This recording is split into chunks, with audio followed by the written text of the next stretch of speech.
அண்மையில் முதலமைச்சர் மு.க.ஸ்டாலினுக்கு பாராட்டு விழா நடத்தினாங்க. பல்கலைக்கழகத்தை சேர்ந்தவர்கள்லாம் அதில் பங்கேற்று பாராட்டு விழா நடத்தினாங்க. மாநில சுயாட்சியை மீட்டு கொடுத்துட்டார். இது வரைக்கும் எந்த முதலமைச்சரும் இந்த மாதிரி செய்யல, இவர் தான் செஞ்சிருக்கிறாரு அப்படின்னு. இப்போ தமிழிசை இதை விமர்சிக்கிறாங்க. 4 ஆண்டு திமுக ஆட்சியில் எல்லா மக்கள்லாம் கஷ்டத்தில் இருக்கிறாங்க, போராடிட்டு இருக்கிறாங்க. இப்போ இவருக்கு முதலமைச்சருக்கு பாராட்டு விழா நடத்துவது ஏன்? அனைவரையும் மிரட்டி நடத்துகிறார்களா அப்படின்னு கேள்வி எழுப்புகிறார்.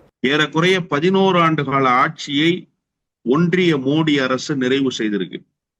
காஷ்மீரிலிருந்து கன்னியாகுமரி வரை பாலாறும் தேனாரும் ஓடுதா? சொல்லுங்க சார், பாலாறும் தேனாரும் ஓடுதா? 11 வருஷமா? 1.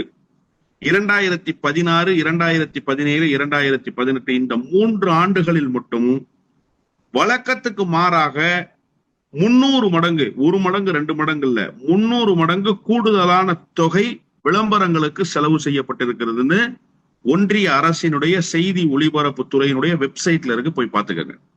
எவ்வளவு செலவு பண்ணிருக்காங்க? 300 மடங்கு. இது தேவையா? 300 மடங்கு விளம்பரம் பண்ணி என்ன செய்ய போறீங்க நீங்க?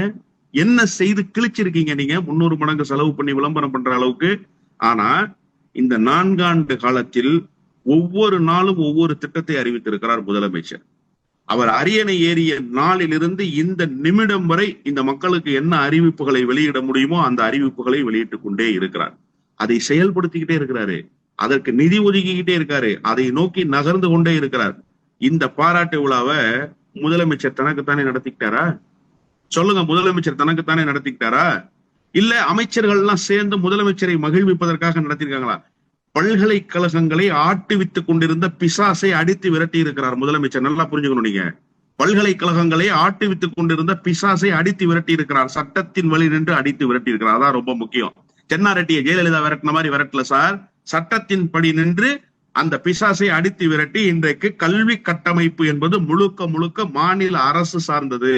மாநிலமே எல்லா வகையிலும் முடிவெடுக்கும். கல்வி கட்டமைப்பை நாங்களே தீர்மானிப்போம் என்கிற ஒரு வரலாற்று சிறப்புமிக்க தீர்ப்பை பெற்று வந்திருக்கிறார். அதனால் அவருக்கு அந்த பாராட்டு விழாவை பல்கலைக்கழகங்களின் சார்பில் நடத்துறாங்க. நடத்தினவங்க யாரு?